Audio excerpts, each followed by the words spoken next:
For over a decade, PSG chased the dream. European glory.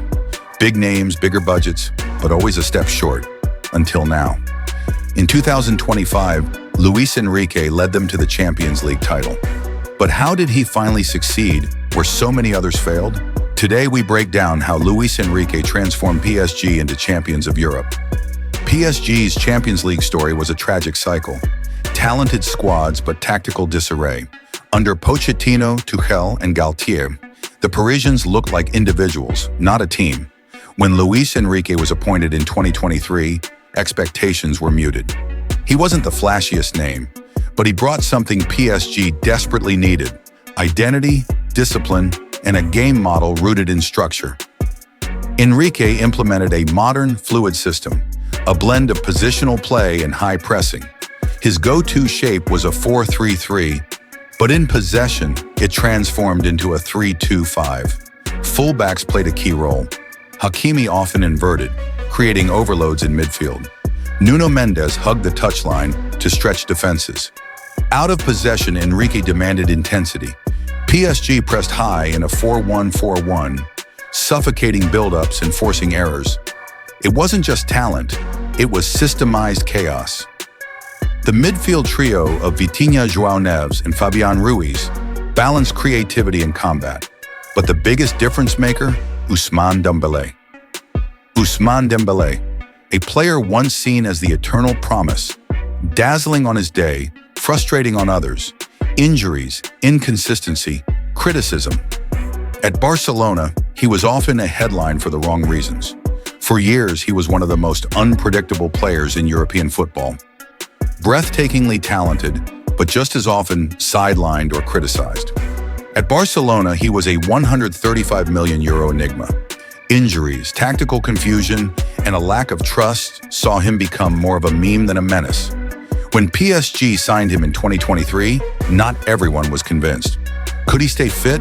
Could he adapt? Could he deliver consistently? But Luis Enrique saw something else. Not just flair, but potential for structure. He didn't see a luxury winger. He saw a functional tool in a high-pressing, positional machine. Dembélé was reborn, not as the flashy showman, but as the silent workhorse. Under Enrique, he played with discipline. He pressed relentlessly, he defended, and he picked his moments to devastate. Staying wide to stretch low blocks, drifting inside to create overloads, drawing two defenders so Hakimi could invert. Dembélé's role was subtle but surgical. He wasn't just producing moments, he was executing tactics. 6 assists and 8 goals in the Champions League campaign tell part of the story. But what stood out more was the trust he earned. From a player often seen as unreliable, to one PSG could not function without. Yes, the same Dembélé once labeled injury-prone was now a favorite for the Ballon d'Or.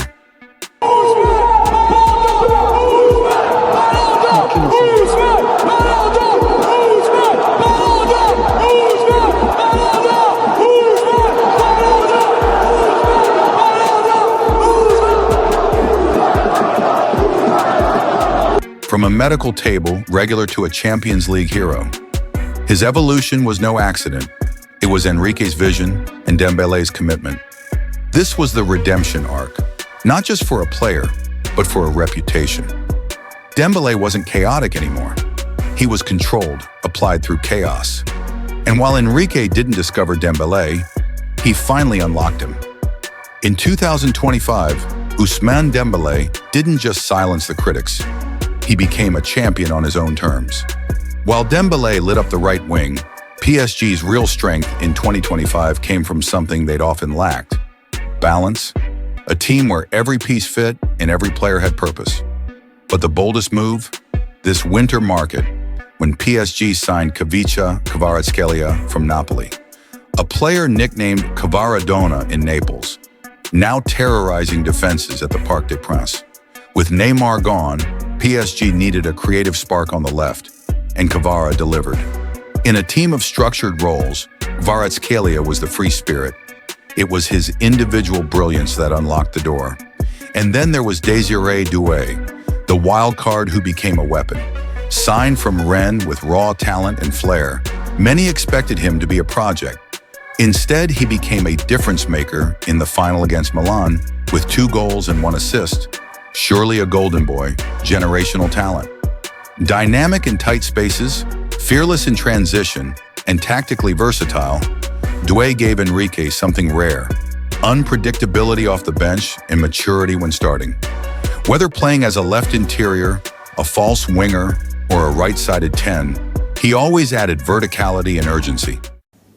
Salut à tous, c'est Kylian. Voilà, je voulais m'adresser à vous. Depuis le temps, j'avais toujours dit que j'allais m'adresser à vous quand le moment serait venu. Et donc, je voulais vous annoncer à tous que voilà, c'est ma dernière année au Paris Saint-Germain. Je ne vais pas prolonger et je vais terminer mon aventure dans quelques semaines. Je vais jouer mon dernier match au Parc des Princes dimanche. C'est beaucoup d'émotions, beaucoup d'années où j'ai eu la chance et l'immense honneur de faire partie du plus grand club de France, l'un des meilleurs du monde.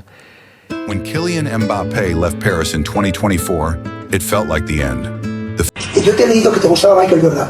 Michael Jordan cogía de a todos sus compañeros y se ponía a defender como un hijo de. Tú tienes que dar ese ejemplo, primero como persona y como jugador, de ir a presionar. Vas a tener a Kvaratskhelia, vas a ser tú el que marque a Kvaratskhelia y a Ter Stegen.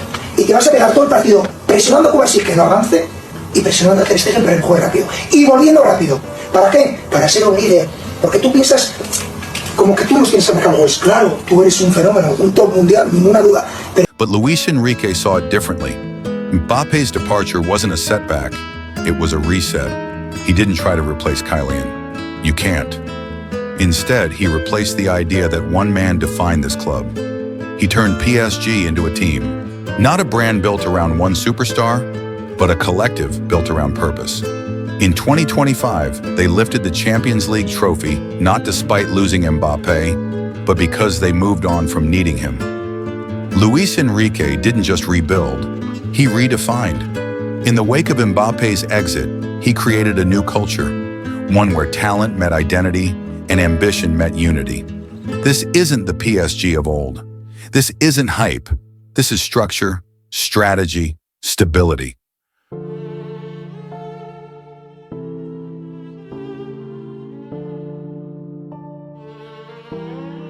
¿Puedo considerar afortunado o desgraciado? Yo me considero afortunado, muy afortunado. Pero si te ha muerto una niña, tu hija a los 9 años. Bueno, mi hija vino a vivir con nosotros 9 años maravillosos. And for Luis Enrique, perhaps somewhere deep inside, this victory wasn't just for Paris, it was for Xana. Always watching, always part of the journey.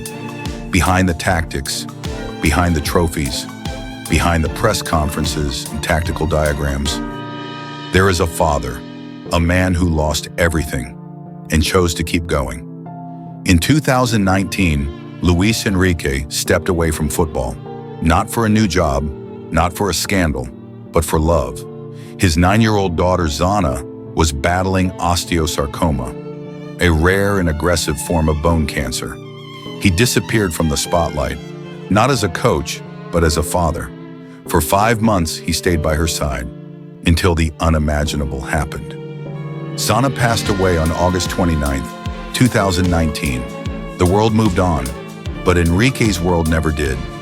When he came back to football, he wasn't the same, and he never pretended to be.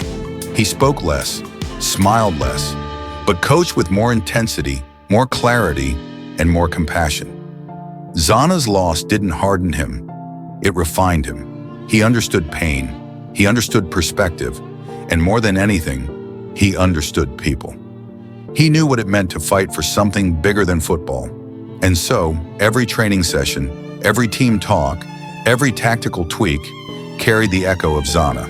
When he finally lifted that Champions League trophy in 2025, it wasn't just a professional triumph, it was a personal one. It was a victory built on resilience, on love, on loss, because even in the most glorious moment of his career, Luis Enrique never forgot who he was doing it for. For Xana,